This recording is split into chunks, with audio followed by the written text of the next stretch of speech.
and invaded Singapore on February the 15th, 1942. While the occupation lasted for 3 years and a half. Singapore has designated every February 15th as its Total Defense Day. It's a day when the nation commemorates its sacrifices during the war. On the red carpet now is Maria Fernanda Ley, President of the National Parliament of the Democratic Republic of Timor-Leste. China and Timor-Leste enjoy traditionally friendly relations. Timor-Leste announced its independence on May 20th, 2002. China established diplomatic relations with Timor-Leste on that same day. And in 2023, the two countries elevated bilateral ties to a comprehensive strategic partnership. They reached consensus on the overall direction to build a China-Timor-Leste community with a shared future in July last year. And this February, the first direct flight was launched between the two nations. Now comes Jorge Rodriguez, President of the National Assembly of the Bolivarian Republic of Venezuela. China and Venezuela are good partners that seek mutual trust and common development. The two nations enjoy an ironclad friendship. China and Venezuela elevated their ties to an all-weather strategic partnership in 2023. Both sides maintain frequent exchanges at all levels and have witnessed a growing trade volume. Next is the acting president of the Republic of the Union of Myanmar, Min Aung Hlaing. China and Myanmar enjoy long-standing friendship. The two countries established diplomatic ties on June 8, 1950, and this year marks the 75th anniversary. The two countries have steadily advanced their friendly relations, and they are actively building the China-Myanmar community with a shared future. During World War II, Chinese expeditionary forces fought Japanese aggressors in Myanmar, then known as Burma. They safeguarded the passage to southwestern China and supported the people of Myanmar in their fight for independence. And next is Speaker of the National Assembly of the Republic of Korea, AQ1G, and his wife. China and South Korea are neighbors and cooperative partners. The two countries established diplomatic ties in 1992 and elevated relations to a strategic cooperative partnership in 2008. China is the largest trading partner of South Korea. South Korea is the second largest trading partner of China. The two countries have 228 pairs of sister provinces and cities. The Chinese people fought side by side with the Koreans to resist Japanese aggression and colonialism. The old site of the Provisional Government of the Republic of Korea has been preserved in China. Next is President of the Republic of Maldives, Mohamed Muizzu. The president made his first state visit to China in January 2024 and was the first foreign leader to visit China that year. The two heads of state upgraded their relations to a comprehensive strategic cooperative partnership. Trade cooperation between the Maldives and China began in 1981. Since then, they have maintained good momentum, with tourism a significant part. Chinese tourists comprise the biggest share of Maldives' international tourism. They have expanded exchanges and cooperation in key sectors such as education, culture, and health. Now, Prime Minister of the Republic of Armenia, Nikol Pashinyan. Also accompanying him is his wife. China and Armenia have maintained healthy and stable momentum in bilateral ties since establishing diplomatic relations in 1992. Their ties were upgraded to a strategic partnership on August 31st, when Chinese President Xi met with Prime Minister Pashinyan in Tianjin. In 2024, bilateral trade rose 15% to $1.8 billion. In January 2020, their mutual free visa policy took effect. The two nations enhanced their connectivity by launching their first direct civilian flights in September 2024. Walking on the red carpet right now is the Prime Minister of the Slovak Republic, Robert Fico. In 2024, he paid a visit to China as the two sides celebrated the 75th anniversary of diplomatic ties. And during that visit, China and Slovakia elevated their relations to a strategic partnership. China and Slovakia have maintained a positive momentum in the development of their relations and steadily expanded their cooperation in various fields. Slovakia was a guest of honor in the fourth China Central and Eastern European Countries Expo in Zhejiang province this May. And as the Second World War dragged on, the Slovaks launched a resistance movement against Nazi Germany. With unremitting courage and determination, the Slovakian people contributed to victory in the world anti-fascist war. If you're just joining us here on CGTN, you're looking at live pictures of the Duanmen Gate near Tiananmen Rostrum, where international dignitaries have been arriving. We've been tracking the arrival of heads of state and government for you right here on CGTN. And the motorgates keep pulling up. International dignitaries are arriving at the red carpet rolled out in their honor. And some of the guests attending today's commemoration previously attended the Shanghai Cooperation Organization Summit in Tianjin, which just concluded in the northern port city. And in that summit, the leaders jointly issued the Tianjin Declaration. Now comes the president of Mongolia, Ukhna Hurosa, and his wife. China's land border with Mongolia is the longest at 4,710 kilometers. The two countries have been deepening mutually beneficial cooperation over the past 70 years since they established bilateral ties. They have achieved a rapid development and significant outcomes in relations in more than 2 decades. China has been Mongolia's largest trading partner and investor. Bilateral trade reached over $18 billion in 2024, 10% higher than the previous year.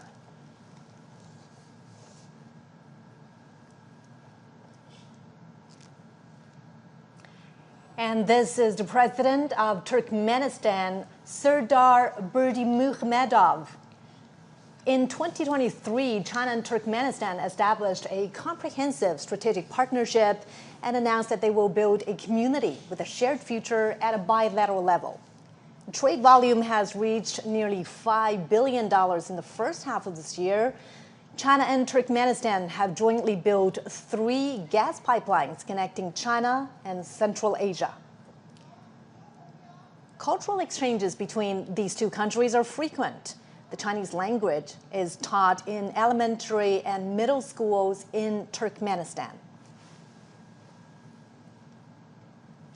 On the red carpet now, our first Secretary of the Central Committee of the Communist Party of Cuba and President of the Republic of Cuba, Miguel Diaz-Canel, and his wife. Cuba was the first country in Latin America to establish diplomatic ties with the People's Republic of China. This year marks their 65th anniversary. In the past 65 years, China and Cuba have always trusted and supported each other, setting an example for unity and cooperation between socialist countries and mutual assistance with sincerity among developing countries. In World War II, Cuba provided military support and supplies to the Allied forces. Now on the red carpet is President of the Kyrgyz Republic, Sadir Japarov. China and Kyrgyzstan are connected by mountains and rivers, and the two peoples are connected heart to heart. Their relations have seen great development in recent years. In 2023, the two countries established a new era all-round strategic partnership and announced the building of a China-Kyrgyzstan community with a shared future of good neighborliness and shared prosperity. China is Kyrgyzstan's largest trading partner. Bilateral trade in the first half of this year has increased by 53% from a year ago to over $14 billion.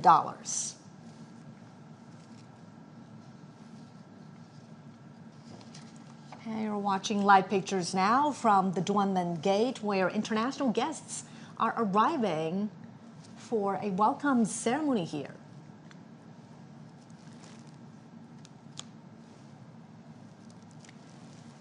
And now we are seeing pictures of the President of the Republic of Azerbaijan, Ilham Aliyev, and his wife. President Aliyev has visited China several times. China-Azerbaijan ties have been close despite the long distance and have strengthened in recent years. The two countries have had close, high-level communications in recent years. This April, the two heads of state announced a comprehensive strategic partnership between China and Azerbaijan. And on the red carpet now are Prime Minister of Malaysia, Anwar Ibrahim, and his wife. China and Malaysia have long-standing friendships. And of course, this friendship is born out of their long history, cultivated by cultural integration, strengthened in mutually beneficial cooperation, and forged in difficult times. In April, they agreed to build a high-level strategic China-Malaysia community with a shared future. During World War II, overseas Chinese in Malaysia launched a fundraising campaign for China's war of resistance against Japanese aggression.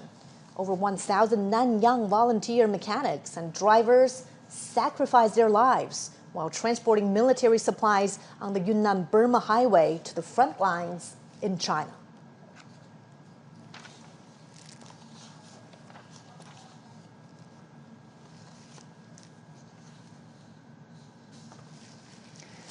Now you're looking at live pictures at the Tiananmen Gate, where international dignitaries are continuing to arrive for a red carpet that's rolled out in their honor.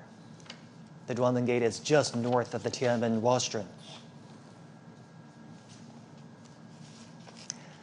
On the red carpet now is Thongloun Sisilith, General Secretary of the Lao People's Revolutionary Party Central Committee and the President of the Lao People's Democratic Republic. China and Laos have a long history of friendship. They're good neighbors and comrades.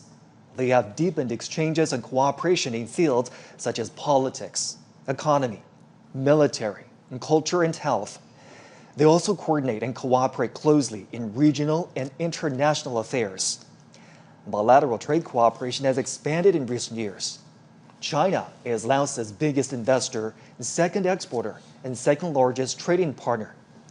The China-Laos Railway has earned the name of the Golden Passage due to record volume of passengers and freight.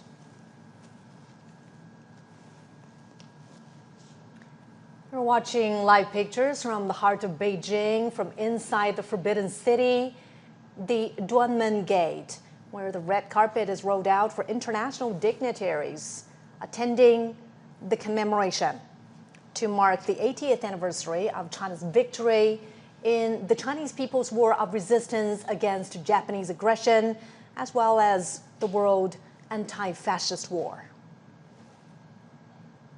Heads of state and government are continuing to arrive at Tiananmen Gate. This is just north of the Tiananmen rostrum. It's a short walk to the Tiananmen rostrum. China held another commemoration to mark its V-Day 10 years ago in 2015. And it was in that commemoration that heads of state, as well as leaders from international organizations, also attended. And this is certainly a show of solidarity.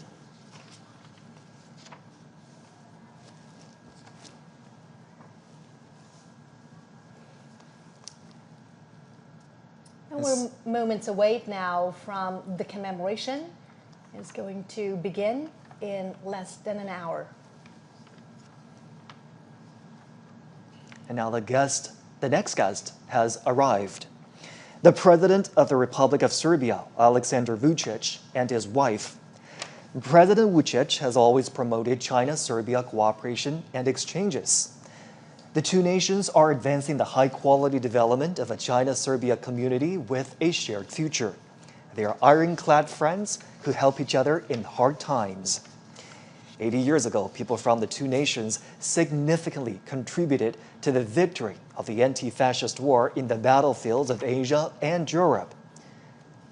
China and Serbia have trusted and supported each other for a long time. On the red carpet now is President of the Republic of Tajikistan, Emomali Rahman. President Rahman is an old friend of China and the Chinese people. He's been to the country more than 20 times. China-Tajikistan relations are at their best with frequent high-level exchanges. Last year, the two countries announced a comprehensive strategic partnership. And from this higher starting point, they will build a China-Tajikistan community with a shared future.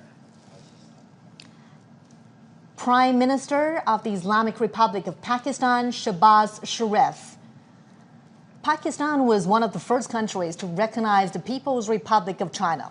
The two are ironclad friends and all-weather strategic cooperative partners. They are deepening their strategic mutual trust and practical engagement. And China has been Pakistan's largest trading partner since 2014. China is also the largest foreign investor in Pakistan.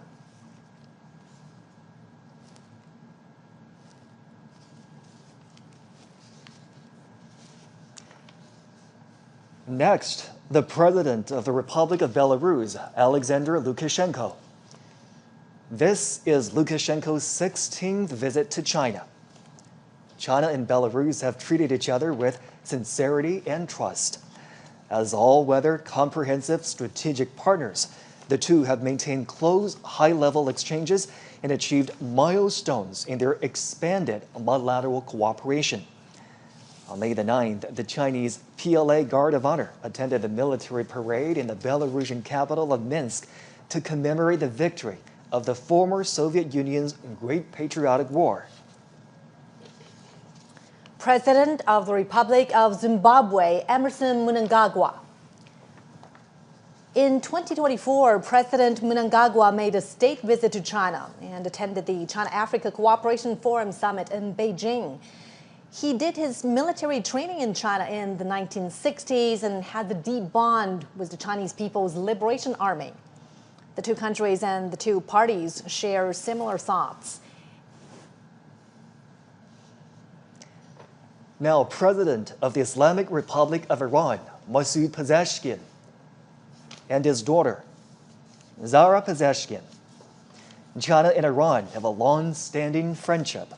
In their 54 years of diplomatic ties, their relations have always been stable and healthy.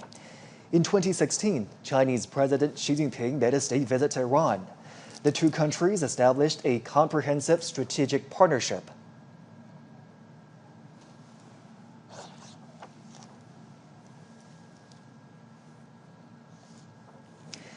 Next is the President of the Republic of the Congo, Denis Sassou Nguesso. Among African leaders, he is one of those who has made the most visits to China and met with Chinese President Xi Jinping. The two heads of state have a deep friendship. The Republic of the Congo is China's ironclad friend. Bilateral ties were upgraded to a comprehensive strategic cooperative partnership in 2016. The two countries marked the 60th anniversary of diplomatic ties last year, when President Sassou was in Beijing for a state visit and the Forum on China-Africa Cooperation Summit.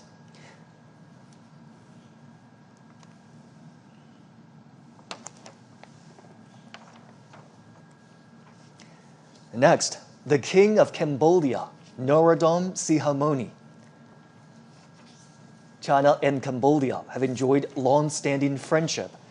The two peoples have interacted for their mutual benefit.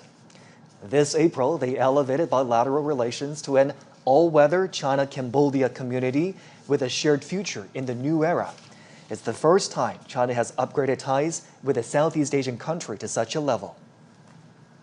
And walking on the red carpet are President of the Republic of Uzbekistan, Shavkat Mirziyoyev, and his wife. President Mirziyoyev has been to China many times. Friendly cooperation between the two peoples has been vigorous under the Silk Road spirit. And last year, China and Uzbekistan established an all-weather comprehensive strategic partnership in the new era. And they have announced to advance the building of a China-Uzbekistan community with a shared future. President of the Socialist Republic of Vietnam, Luong Quan. China and Vietnam share a long history. They are comrades and brothers. And the founding father of Vietnam, Ho Chi Minh, joined and supported the Chinese people's war of resistance against Japanese aggression in places such as Yan'an, Guilin, Chongqing, and Kunming. This year is the 75th anniversary of their diplomatic ties. It's also the year of cultural exchanges between the two sides. And China and Vietnam have deepened their relations in recent years with frequent visits and contact between leaders of the two countries.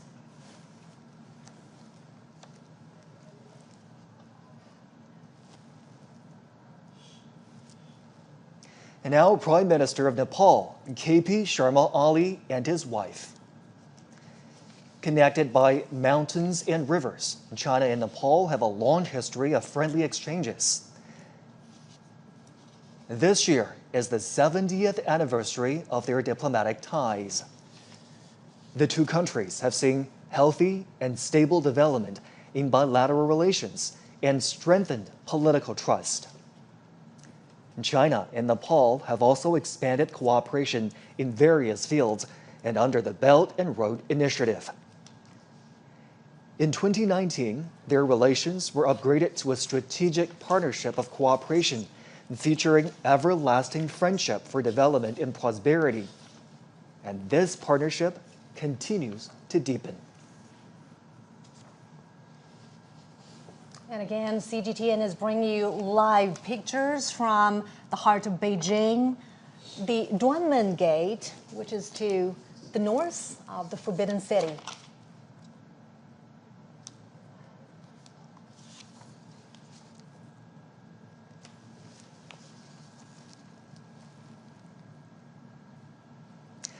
On the red carpet now, President of the Republic of Kazakhstan, Kassym-Jomart Tokayev. China and Kazakhstan relations have been tested by changes and challenges, but they always remain at a high level. China and Kazakhstan raised bilateral ties to a permanent, comprehensive strategic partnership in 2019. In 2022, they pledged to build a community with a shared future defined by lasting friendship, a high degree of mutual trust, and sharing weal and woe. In June, Chinese President Xi Jinping was in Kazakhstan for the second China-Central Asia Summit. There, the leaders agreed to forge a China-Central Asia spirit of mutual respect, mutual trust, mutual benefit, and mutual assistance for the joint pursuit of modernization through high-quality development. The two countries have achieved milestones in educational, cultural, scientific, and technological cooperation. The two countries have 26 pairs of sister provinces and cities. Beijing and Astana, their capitals, are sister cities. Next is the General Secretary of the Workers' Party of Korea, and President of the State Affairs of the Democratic People's Republic of Korea, Kim Jong-un. China and the DPRK established diplomatic ties on October 6, 1949. The DPRK was one of the first to establish ties with the People's Republic of China. Linked by mountains and waters, China and the DPRK are friendly neighbors. This year also marks the 80th anniversary of Korea's liberation. The two peoples supported each other in hard times and through war. They jointly fought against Japanese aggression and made significant contributions to the world anti-fascist war and the cause of justice of humanity. The traditional friendship between the two countries was cemented by the old generations of their leaders. Their friendship, also forged in bloody and fiery revolutions, has developed in the process of their socialist construction and is priceless. In recent years, General Secretary Xi Jinping and General Secretary Kim Jong-un have maintained communication through various means.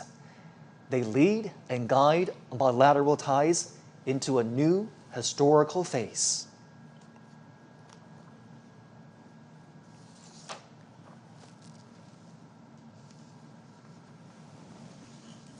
At the invitation of Chinese President Xi Jinping, dozens of heads of state and government will attend today's commemoration in Beijing. On September 3rd, China marks its V-Day, and this is the 80th anniversary of the victory in the Chinese People's War of Resistance against Japanese aggression and the World Anti-Fascist War. Again, another look at the Tiananmen Gate just north of the Tiananmen rostrum. The red carpet has rolled out to welcome the arrival of international dignitaries. We've been tracking the arrival of heads of state and government for you right here on CGTN. One by one, their motorcades pulled up, and the leaders arrive for the commemoration of the 80th anniversary of the victory of the Chinese People's War of Resistance against Japanese aggression and the World Anti-Fascist War. A commemoration ceremony and a grand military parade are going to take place on Tiananmen Square and along Chang'an Avenue in less than an hour. We have different teams of reporters covering this event for us. Obviously, the military parade will be the highlight of the day and the highlight of the commemoration. We do understand that new armaments and equipment will be shown in that military parade.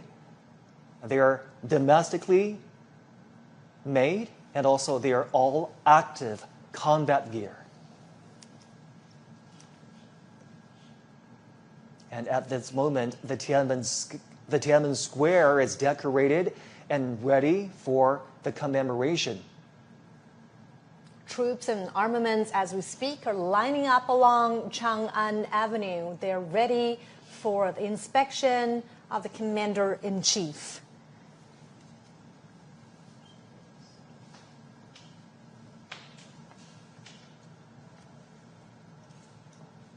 Motorcades carrying heads of state, international dignitaries are arriving here at the Tiananmen Gate.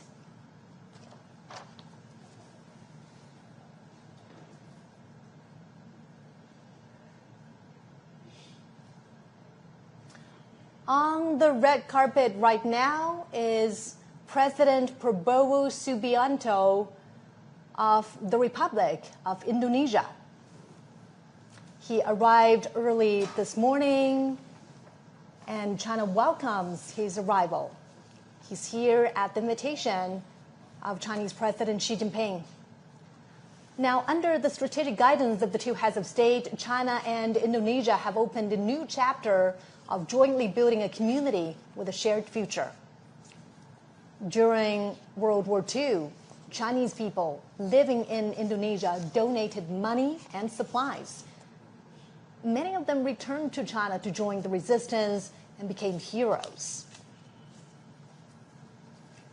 Renowned Chinese writer and anti-fascist intellectual Yu Dafu traveled to Southeast Asia to join the resistance. And he was killed in Sumatra Indonesia. He wrote, "Our generation should sacrifice for the war of resistance." President Prabowo made a state visit to China soon after his presidential inauguration in 2024. China and Indonesia are traditional friends and neighbors. And it was in this year that China and Indonesia embarked on a new chapter of bilateral ties by building a community with a shared future.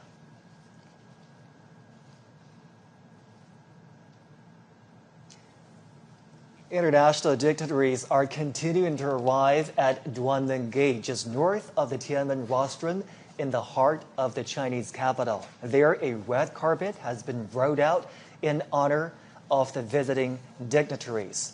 They are heads of state and government who will be participate in the commemoration today of the 80th anniversary of the victory of the Chinese People's War of Resistance against Japanese aggression and the World Anti-Fascist War. Later on, a military parade will take place on the Chang'an Avenue, an east-to-west major thoroughfare, cutting right through the heart of the Chinese capital, Beijing. CGTN will have full coverage of the commemoration today. Make sure you do stay with us right here on CGTN.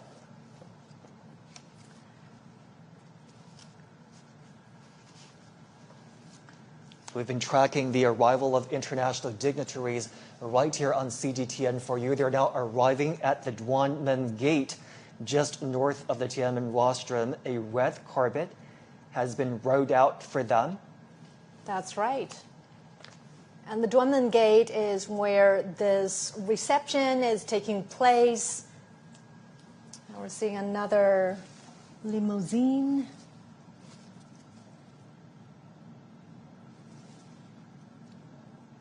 President of the Russian Federation, Vladimir Putin. Putin has been to China many times since 2013, either for state visits or international conferences. Relations between China and Russia are at their historical best. Their ties are characterized by long-term friendly good neighborliness and mutually beneficial win-win cooperation. In the new era, China-Russia relations are more self-confident, firm, and resilient. From May 7th to 10th, President Xi Jinping made a state visit to Russia and attended commemorations in Moscow of the 80th anniversary of the victory of the Soviet Union's Great Patriotic War. In World War II, China was the main battlefield in Asia, and the Soviet Union was the main battlefield in Europe. They were central to resistance and combat against Japanese militarism and Nazi Germany. They made decisive contributions to the victory in the World Anti-Fascist War. China and Russia are expanding mutually beneficial cooperation in all aspects. Bilateral trade has reached a high of over $244 billion last year. And China and Russia have active cultural exchanges and close cooperation at local levels. They have 168 pairs of sister provinces and cities, and there are also dozens of provincial-level economic partnerships.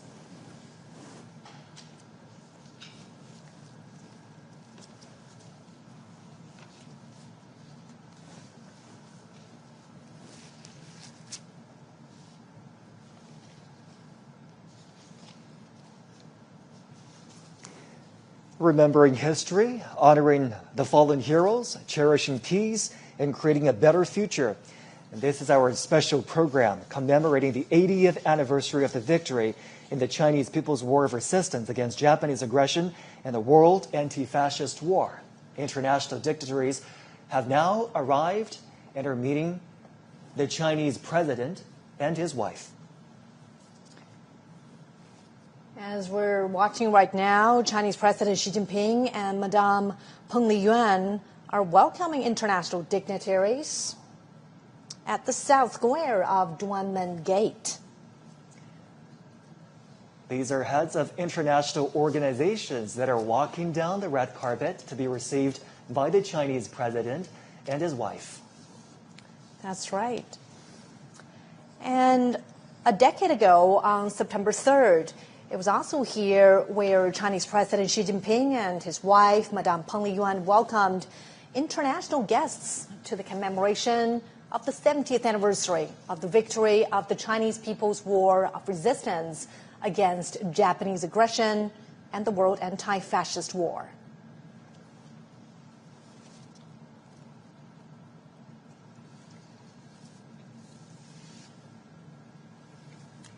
And many of the guests attending the commemoration today previously attended the Shanghai Cooperation Organization Summit in Tianjin, which concluded just a few days ago. That's right, and President Xi says the SCO is a proactive force for world peace and development. It is the first grouping to put forth the vision of global governance, featuring extensive consultation and joint contribution for shared benefit as an effort to practice true multilateralism. He also said the SCO always stands on the side of international fairness and justice, and champions inclusiveness and mutual learning between civilizations, and opposes hegemonism and power politics.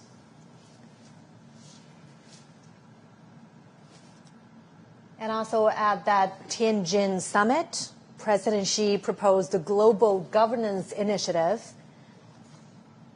He calls on members to adhere to sovereign equality, abide by international rule of law, practice multilateralism, advocate the people-centered approach, and focus on taking real actions.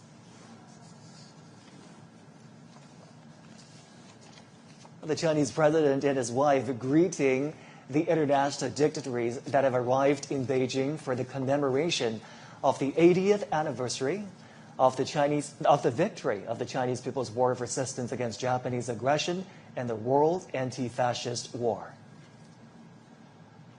We're watching live pictures from the heart of Beijing, the Tiananmen Gate to the north of the Forbidden City.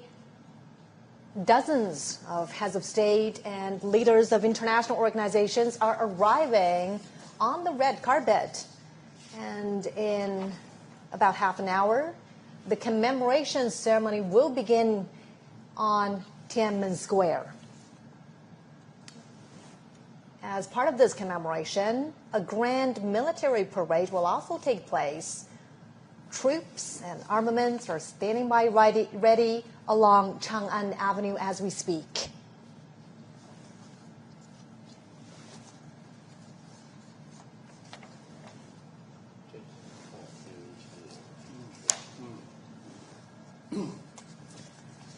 And it's early morning in Beijing. CGTN is broadcasting live to a global audience.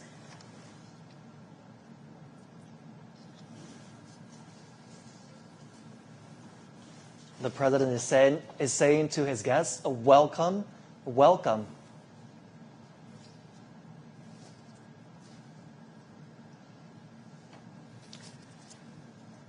And as these international guests are arriving, later on they will pose for a group photo. And here's what we know about the commemoration that will happen later today. The Chinese president will deliver an important speech at the commemoration. And the commemoration includes a massive military parade, which is composed of two parts: the inspection of the troops and the march past, lasting approximately 70 minutes.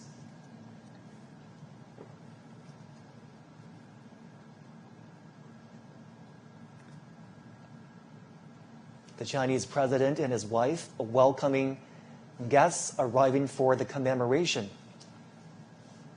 And now they're walking towards a group photo where the arriving international dignitaries will take a group photo together with the Chinese president. We are certainly marking a significant anniversary today on September 3rd. China is commemorating the 80th anniversary of the victory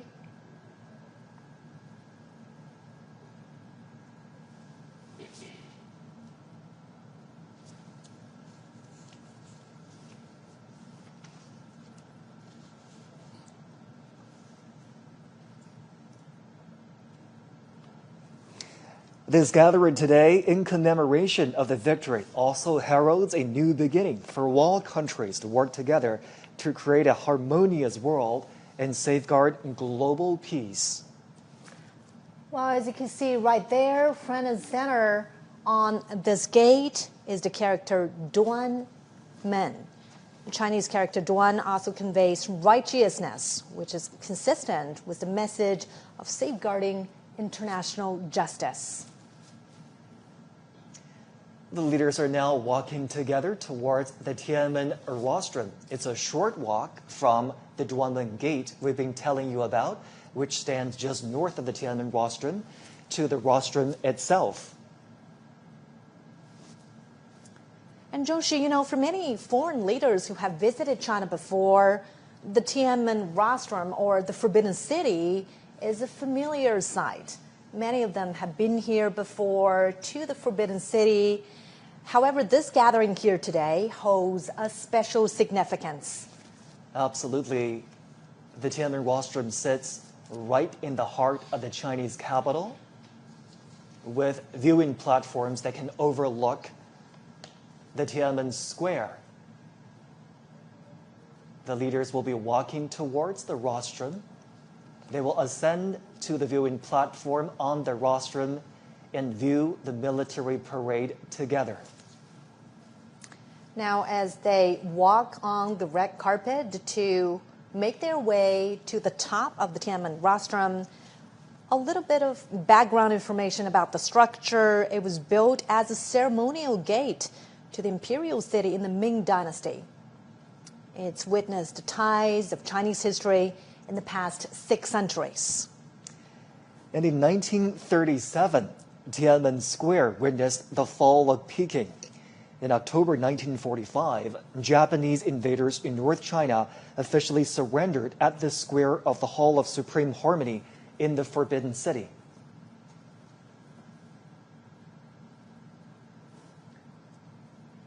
Today's commemoration is certainly a big national event, a military event as well, as troops and armaments are standing by ready for the inspection.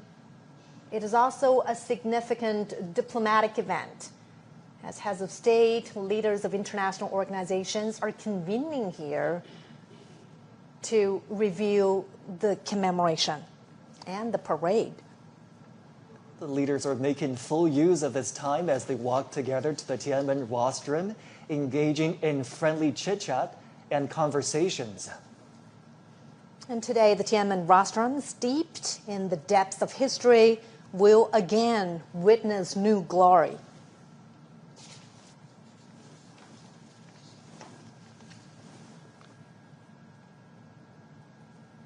It is a pretty long walk to ascend to the top of the Tiananmen rostrum.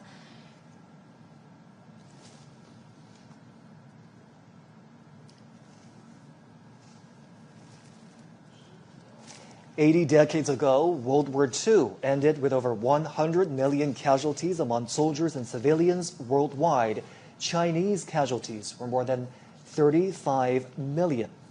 And today is about commemorating the victory in that war, in the Chinese people's war of resistance against Japanese aggression, as well as the World Anti-Fascist War. And now the leaders are arriving at that expansive viewing platform up on the Tiananmen rostrum.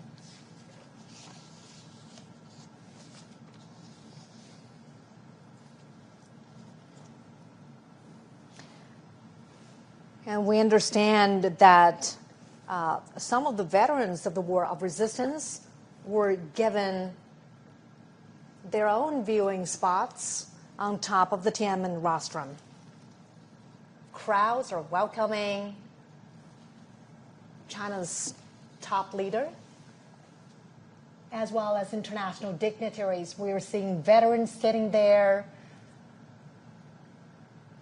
and President Xi Jinping and international dignitaries are shaking hands with a 99-year-old veteran, 100-year-old veteran from the 8th Route Army, 94-year-old veteran from the 8th Route Army, 102-year-old veteran from the new 8th Route Army, and from South China Guerrilla Force, 100-year-old veteran from the Kuomintang.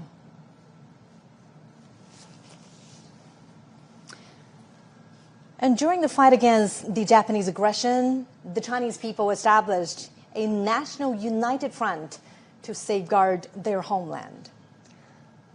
Obviously, the Chinese president was very pleased to see the veterans present up on the Tiananmen rostrum. He even introduced the veterans to his guests there, and shaking hands with the veterans, greeting them, welcoming them to this very important commemoration. And the veterans represent the legacies of this long-fought war. And their spirit of resilience, of peace, of perseverance still echo on every inch of China's soil now. It's certainly a very heartwarming scene there to have the veterans seated up on the Tiananmen rostrum. They are the real heroes and role models, and they motivate us to keep pushing forward. The victory of the Chinese People's War of Resistance against Japanese aggression is a glory shared by the Chinese nation and also people worldwide who stand for justice. Professor Gao, Mr. Zhou, let's bring you in for this part. Obviously, the veterans are seated, out there on the Tiananmen rostrum so that they have an opportunity to participate in the commemoration today. What do you make of that arrangement, Professor Gao? Well, I think this is really the right thing to do because they fought against the Japanese aggressors. They shed their blood, and they have always been honored by the People's Republic, by the Chinese people, and now they are in the center of this reviewing process of the parade to commemorate the 80th year anniversary of the victory against Japanese aggression. And I think we all hail them as the real heroes, defending China's sovereignty and territorial integrity and fighting off the Japanese aggressors. Real heroes and real witnesses, not only to the atrocities of the war, but more importantly to the final victory. And we're so happy that they get to see the commemoration today. Mr. Zhou, your thoughts? Well, I think I can't agree more with Victor Gao about the importance of having these veterans standing on Tiananmen Square. I think it's rare, It won't be easy for us to see these people right now because they're all very old people, but they're still alive, but they can still see how strong China is today, in which they have made their due and a great contribution. So I think that is indeed a great honor for them to be there and for us to see them there. Now, many of these veterans fought under extremely harsh conditions: poverty, famine, the lack of military resources. What does their perseverance teach us about the spirits of, resilience and courage? And, besides honoring them in events like this, what more could we do, Professor Gao, to really weave their legacies more into everyday life? I think these veterans, 80 years ago, or more than 80 years ago, fought against Japanese aggressors not only as soldiers, but they were true representatives of the Chinese nation, true representative of the Chinese culture and the Chinese civilization. In their bodies, I can see the most splendid and the glorious part of the Chinese civilization. So they became the epitome of the Chinese nation. They became the epitome of the Chinese civilization. And by shedding blood for their own motherland, by fighting off foreign aggressors, they set an example for the future generation. So now we honor them as our national hero, and the younger generation draw inspiration from these veterans. And learn lessons from them, and we become redoubled in our commitment to defending peace and defending China and defending the Chinese culture and ultimately the Chinese civilization. You know, obviously, we're commemorating this day. We're inviting veterans up on the Tiananmen rostrum to carry on the spirit of the war of resistance against the Japanese aggression. Mr. Zhou, how do we do that? How do we make sure that the spirit of perseverance, the spirit of never surrender, the spirit of defending your motherland lives on in today's world? Well, these people are actually old soldiers, right? And old soldiers never die. So what they have left us are actually a litany of fine traditions. But if you look at the PLA today, you would find it so interesting to see that how small they were at that time and how ill-equipped they were at that time. But on the contrary, today, China is almost the opposite, right? China is having the largest armed force in the world, and in a moment we're going to see all the modern weaponry and combat platforms. But still, this kind of fine traditions are basically in the heart and in the blood of our modern-day soldiers, because that's really, really matter, for us if you are going to another war. So you have to think of where you come from, right? And what kind of traditions are already placed in you. So these people basically are the very sources of a fine tradition. How can remembering their sacrifices and contributions inspire values that are still relevant today?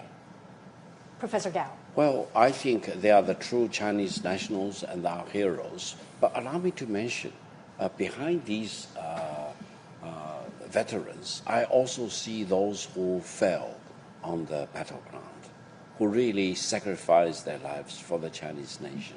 So I think we not only see these veterans who are the true representative of those heroes fighting against Japanese aggressors, but they are also representatives of all the millions of the Chinese soldiers who shed their blood, who sacrificed their life, and they too become the national heroes for the current generation of the Chinese nation and the future generations.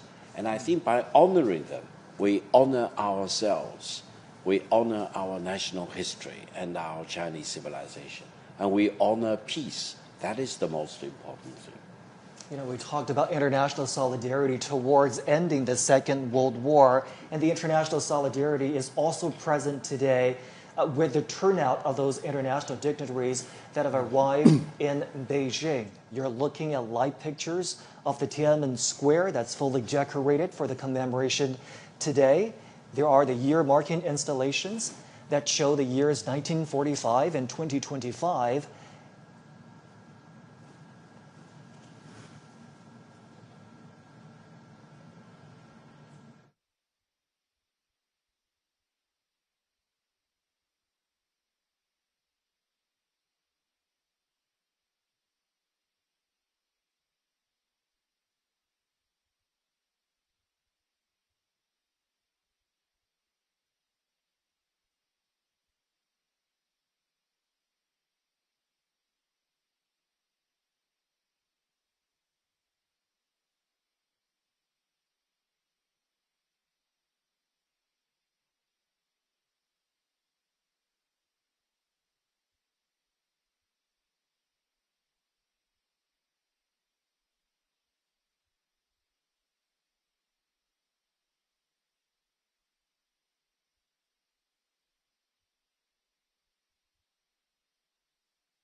of the Chinese People's War of Resistance against Japanese aggression and the World Anti-Fascist War will begin soon.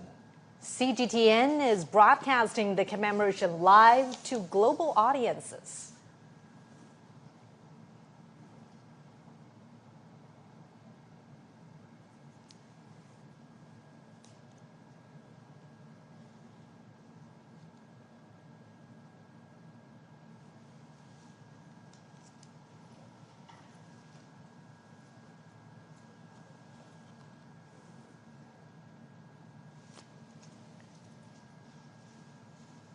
We're now watching live pictures from the Tiananmen Square. The commemoration is going to begin in just a moment.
纪念中国人民抗日战争暨世界反法西斯战争胜利80周年大会现在开始。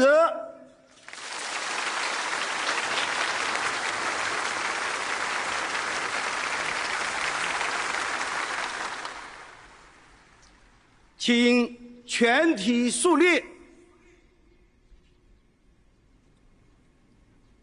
鸣礼炮。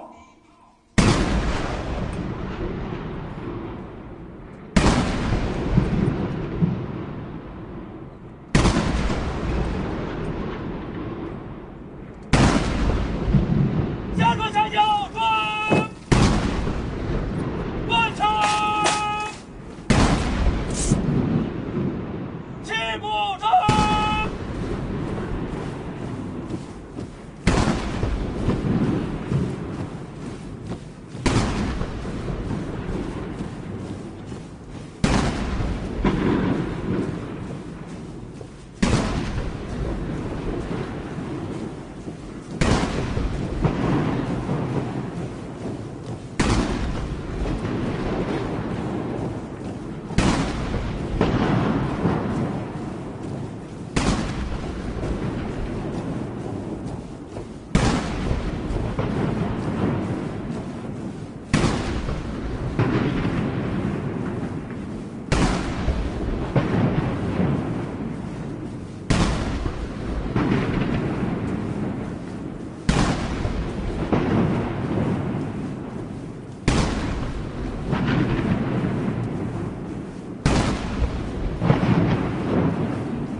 升国旗，唱国歌。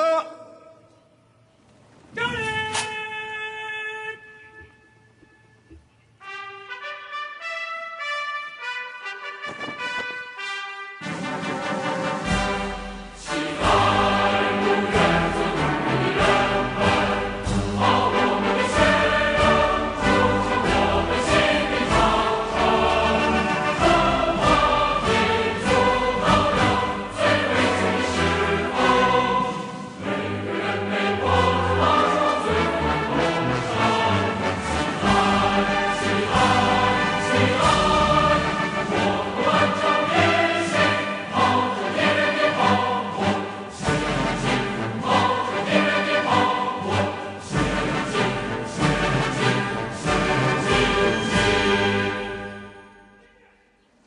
请坐下。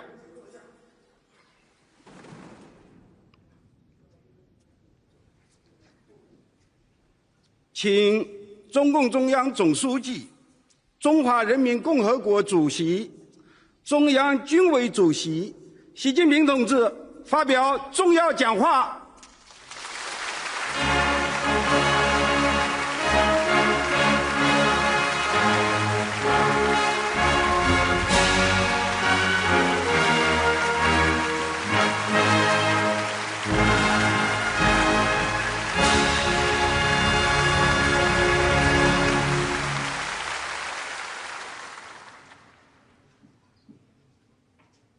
全国同胞们，尊敬的各位国家元首、政府首脑和国际组织代表，尊敬的各位来宾，全体受阅将士们、同志们、朋友们，今天我们隆重集会，纪念中国人民抗日战争及世界反法西斯战争胜利80周年，共同铭记历史，缅怀先烈，珍爱和平，开创未来。我代表中共中央、全国人大、国务院、全国政协、中央军委，向全国参加过抗日战争的老战士、老同志、爱国人士和抗日将领，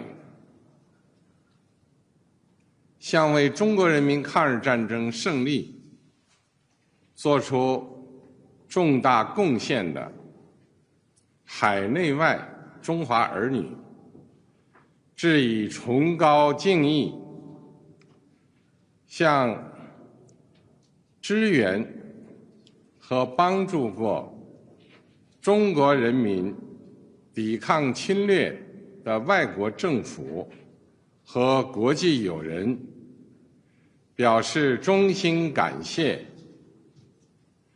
向参加今天大会的各国来宾表示热烈欢迎。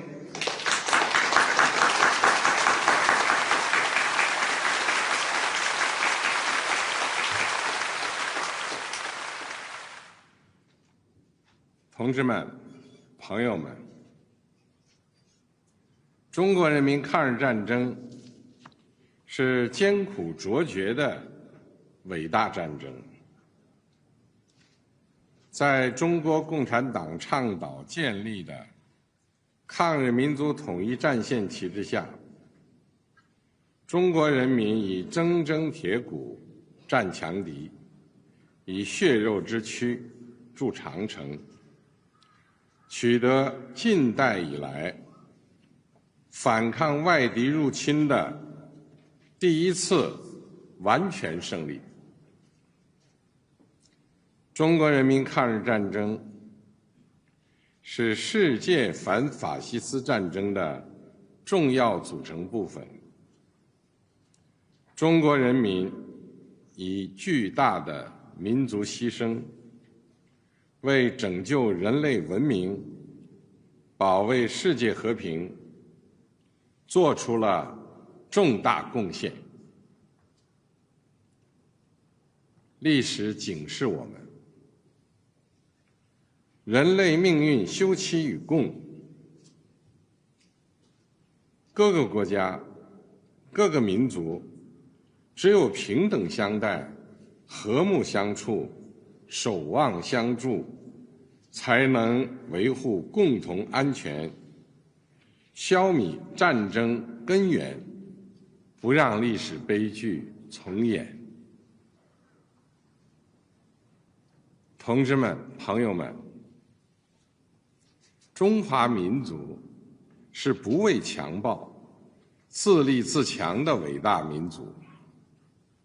当年，面对正义与邪恶、光明与黑暗、进步与反动的生死较量，中国人民同仇敌忾，奋起反抗，为国家生存而战，为民族复兴而战，为人类正义而战。今天，人类又面临和平还是战争，对话还是对抗，共赢还是零和的抉择。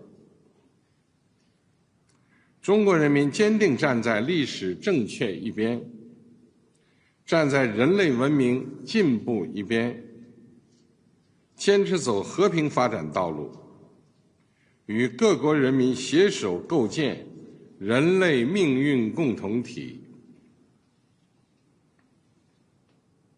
中国人民解放军始终是党和人民完全可以信赖的英雄部队，全军将士要忠实履行神圣职责，加快建设世界一流军队，坚决维护国家主权、统一、领土完整，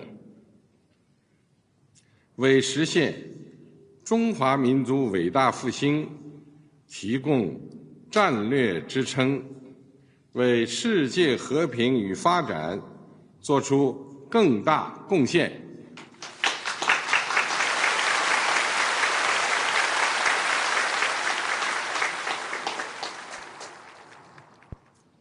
历史承载过去，也启迪未来。新时代新征程，全国各族人民要在中国共产党坚强领导下，坚持马克思列宁主义、毛泽东思想、邓小平理论、三个代表重要思想、科学发展观，全面贯彻新时代中国特色社会主义思想，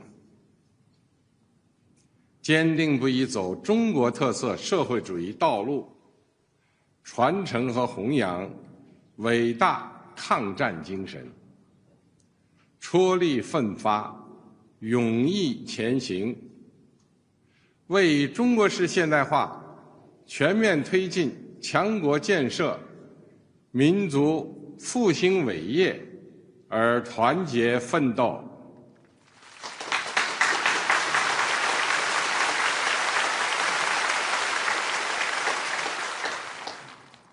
中华民族伟大复兴势不可挡，人类和平与发展的崇高事业必将胜利。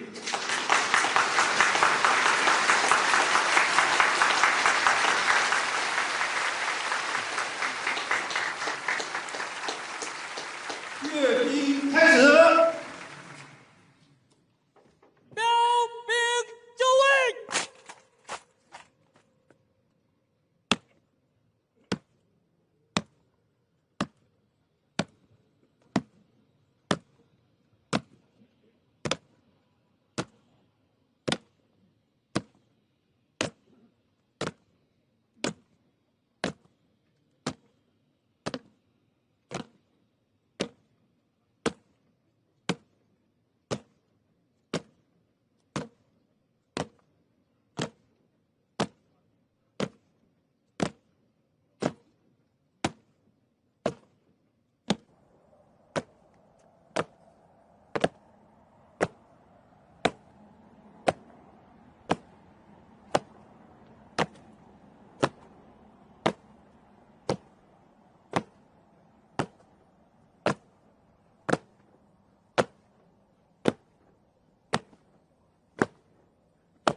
受阅部队列队完毕，请您检阅阅兵总指挥韩胜言。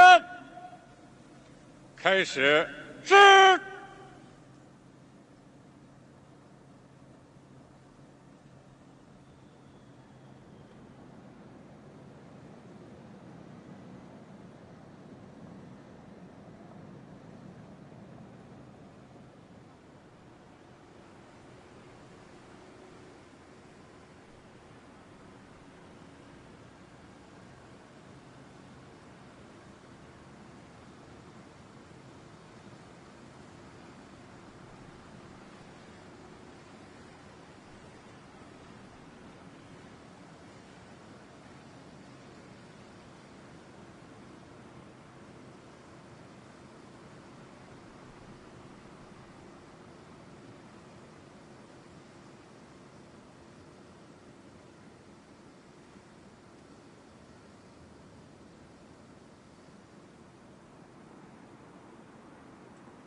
同志们辛苦了！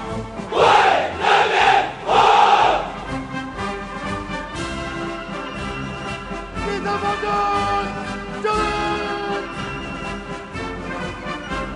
同志们好！主席好！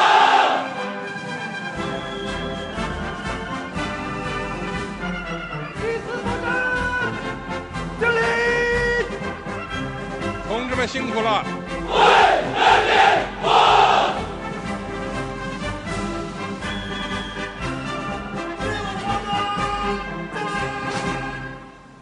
同志们好！主席好！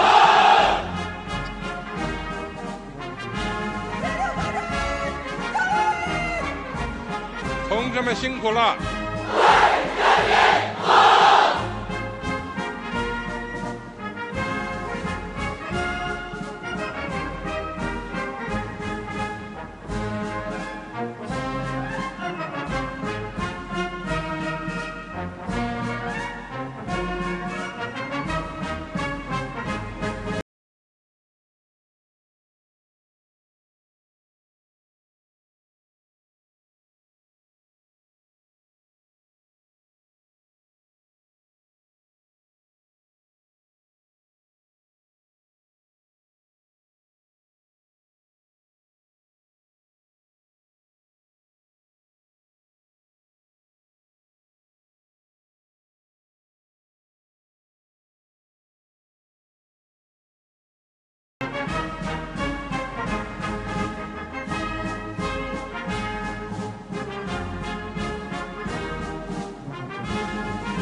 同志们辛苦了！为人民服务！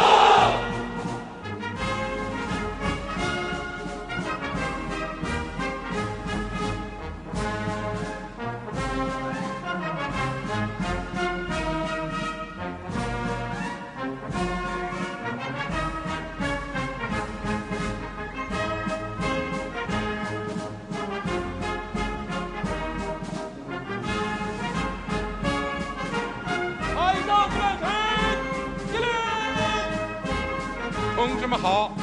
主席好！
们辛苦了。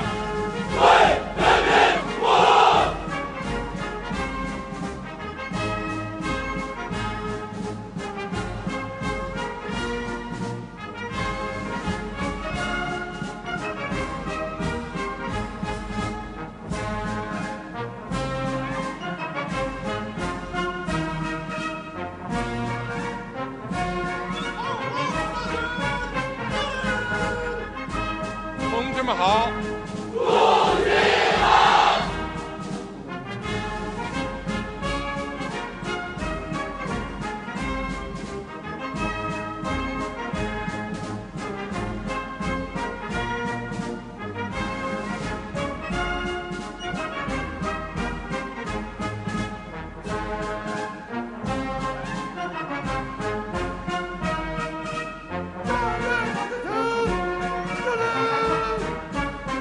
同志们辛苦了。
放飞和平歌。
纪念中国人民抗日战争暨世界反法西斯战争胜利80周年大会到此结束。